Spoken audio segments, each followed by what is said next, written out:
Bat হাতে অধিনায়ক নাজমুল শান্ত আর বল হাতে নাহিদ রানার গতির তাণ্ডবে ঘরের মাটিতে পাকিস্তানকে প্রথমবারের মতো হারিয়েছে বাংলাদেশ।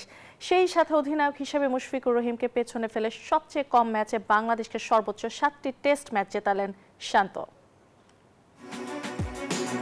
ঢাকা টেস্টে পাকিস্তান একসাথে দেখলো নাজমুল শান্ত, মমিনুল হকের ব্যাটের তাণ্ডব আর বল হাতে নাহিদ রানার আগুনে বোলিং। শুরু থেকে শেষ ডমিনেট করে ঘরের মাটিতে প্রথমবারের মতো টেস্ট ক্রিকেটে পাকিস্তানকে হারালো টিম টাইগার্স। ব্যাট হাতে যেখানে শতভাগ সফল অধিনায়ক নাজমুল শান্ত।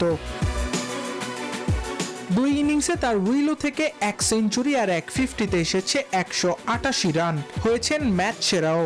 সেই সাথে অধিনায়ক হিসেবে দেশকে নেতৃত্ব দিয়ে 7 টেস্টে জিতে মুশফিকুর রহিমকে পেছনে ফেলেছেন শান্ত। এর আগেই রেকর্ড ছিল মুশফিকুর রহিমের দখলে। মুশি 34 ম্যাচের নেতৃত্ব দিয়ে পেয়েছিলেন 7 জয়, আর শান্ত সমান সংখ্যক জয় এনে দিলেন প্রায় অর্ধেক ম্যাচ খেলে।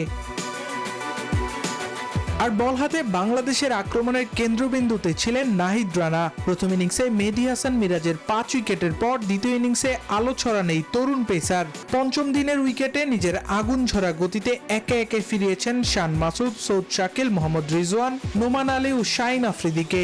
চাঁপাইনবাবগঞ্জ এক্সপ্রেস খ্যাত নাহিদ রানা যেন পুরো টেস্ট জুড়েই বুঝিয়ে দিলেন কেন তাকে বাংলাদেশের পেস আক্রমণের ভবিষ্যৎ বলা হয়। তার গতি, আগ্রাসন আর নিয়ন্ত্রিত বোলিংয়ে ঢাকা টেস্টের শেষ ইনিংসে পাকিস্তানি ব্যাটাররা অসহায় আত্মসমর্পণ করেন। আবরার আল দাইয়ান, নিউজ 24।